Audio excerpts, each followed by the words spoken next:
Let's get into it. Careful not to make massive leaps after one game of footy, but there was a discernible change in the way a couple of teams played on the weekend, and none more significant, I would have thought, from your perspective, Rui, than the Geelong Footy Club. You did the game at the MCG. It was a whacking. It was a belting.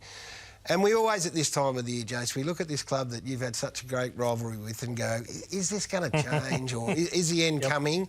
They were the most impressive out of round one. They were, and there's been rumblings really all pre-season about what they were going to do to just shake things up a little bit and freshen the group up. And you can see there the change for Geelong was stark. So Geelong have been a control team, they've been a possession team, they've been a conservative team with the ball. That's allowed them to defend really strongly. But they took the game on. The biggest one for me was the difference in marks. We think about Geelong coming out of the back half. This would have gone lateral last year and the year before that. This time they took the contest on. They were not afraid to kick the ball to a contest and back their players in to win it at ground level. It was fantastic to watch, and this was the theme across most of the weekend. A number of teams seemed to follow suit. It's almost like the coaches got a memo. We're going to play more direct, we're going to play contested footy, and we're going to be more attacking. Well, we've spoken for a few years about Richmond playing the way that they've played and embracing imperfection and doing all of these things. And when a team's going to take a leaf out of Richmond's book and do that, and Melbourne did to a certain extent, it looks like more and more sides are starting to jump across. And I think it took a bit of courage for Chris Scott to be able to make this adjustment, because what they were doing had served them very, very well for a long period. So let me ask you, Gary, the criticism in recent years for the Cats has been great home and away, not getting it done in finals.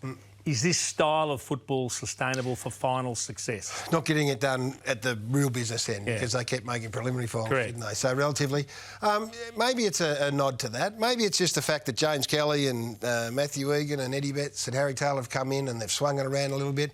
They took 76 marks on the weekend. They only went under that twice last year for the whole year. So that is a big change in pattern. And there was an injection of youth.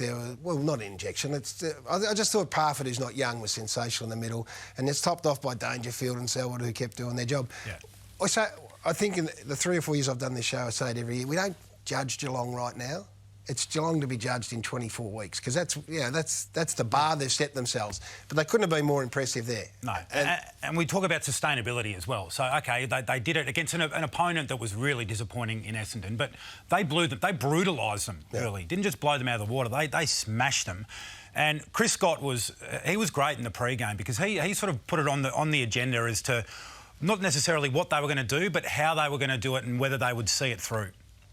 We're really excited about the things we've worked on through the pre-season. Having a fresh set of eyes in some ways coming in's rejuvenated us all. So we just went through a process of saying, hey, what are we good at? Let's try to maximise that stuff as much as possible. And if some of our weaknesses shine through a bit early in the year, we're not going to run away from it. We're going to double down on what we're good at. And what they're good at is getting it into the hands of Hawkins, getting it into the hands of Cameron. Stengel was sensational. We'll talk about him. So play to your strengths, and that's what they did. And Jace, you said it looked like there was a memo to say go forward at all costs, because we watched Collingwood play against St Kilda on Friday night.